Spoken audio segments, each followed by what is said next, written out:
আসসালামু আলাইকুম। এখন বাজে রাত 12টা 51 মিনিট।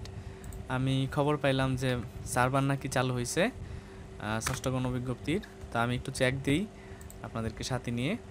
তা আমি যাচ্ছি। হ্যাঁ, কিছুই তো নাই, তার মানে সার্ভার এখন ঠিক হয়ে গেছে।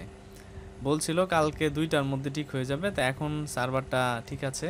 আমি দেখতে পাচ্ছি এই যে, কারণ আমি সামনে এগোই।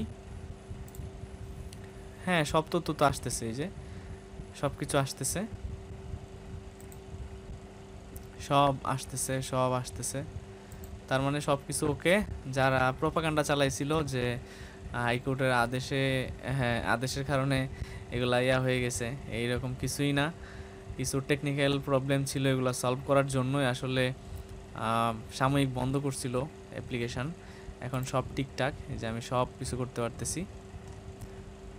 ওকে, আপনারা যারা মানে ছিলেন, একটু বিভ্রান্ত হয়েছিলেন, তো এটা কিছুই না। কারণ ষষ্ঠ গণবিজ্ঞপ্তিতে যারা আবেদন করতেছে বা করবে, হ্যাঁ, যে চলমান গণবিজ্ঞপ্তি আছে এটা চলবে, শেষ হবে। আর যারা রিড করছে 20,000-এর পক্ষ থেকে ফেল করা যারা, ওদেরকে কি বলবো আসলে, এইভাবে তো আর কোনো কিছু হয় না। ফেল তো ফেলই এখানে। আমি ফেল করলে আমি যাইতাম না জীবনেও, যা করতাম।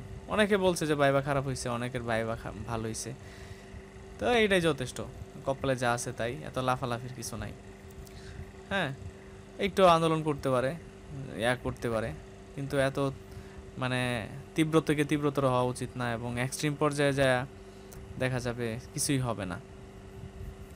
যারা রিট করছে রিটের মানে আপিল করে দিবে। এই যে হাইকোর্টের যে আদেশ হইলো, এটা মানে এটার বিরুদ্ধে আবার, মানে এর বিপরীতে আর কি, এনটিআরসি আপিল করবে। তা আপিল করলে দেখা যাবে এনটিআরসি এর পক্ষে রায়টা চলে আসবে। তো এটা মানে কঠিন কিছু না। তো আপনারা নির্দ্বিধায় আবেদন আবেদন করতে থাকুন। ধন্যবাদ।